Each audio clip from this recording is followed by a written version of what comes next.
Значи, преди 30 години, какво беше ежедневието? Първо, аз като бях дете, ни значи вършиха се 4-5 дейности. Ходиш на училище, играеш с приятели навънка, пишеш домашни и гледаш телевизия по един час на ден, защото нямаш телевизия.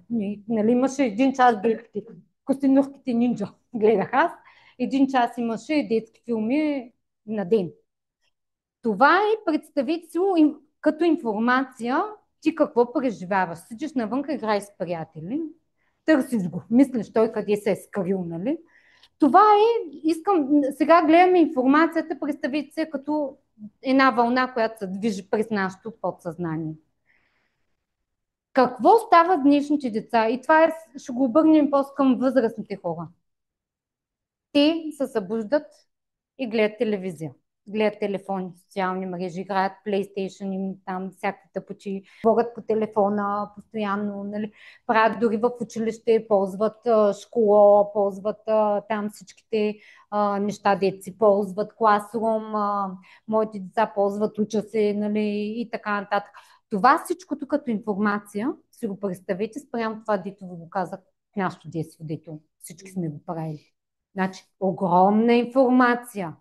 А те само деца. Какво става с възрастните хора? Какво правиха едно време хората? Става сутринта, то сутринта даже нямаш телевизия. Става, аз по моите родители, става, направи нещо, отива на работа, какво прави? Дига телефона и пише на една тетрадка. Компютрите дойдоха малко по-нататък, нали, вече на работа да ползват компютри или на една машина прави едно и също нещо. После качва се в колата или автобуса, прибира се, събира се с съседа, пие една ръка или гледа един филм и спи и на следващия ден също нещо. Днес какво става? Ставаме, излизаме на улицата. Коли, движение, бипкат, свират, светофари, пешеходци, чудеси. И освен това, включваме социалните мрежи. Всеки се пуска социалните мрежи. И какво гледаме?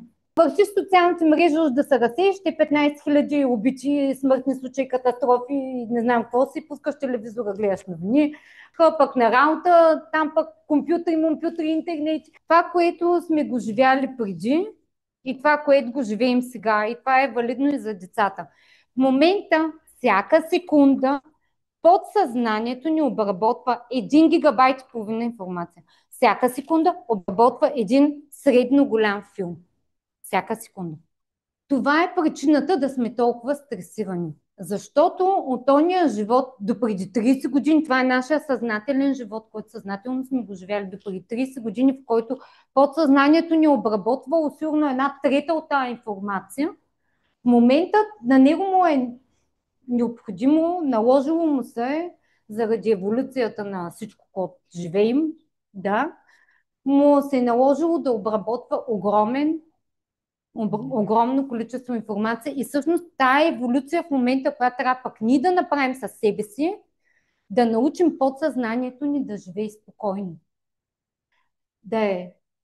Да не търси да оцелява. Ние нямаме нужда да оцеляваме вече. Ние имаме нужда да си гледаме кефа, да си живеем спокойно, да сме щастливи, да се наслаждаваме.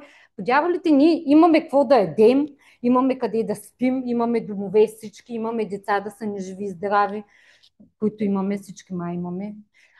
Така или иначе, това е нивото на развитие на човека, в което ние просто да си гледаме кефа.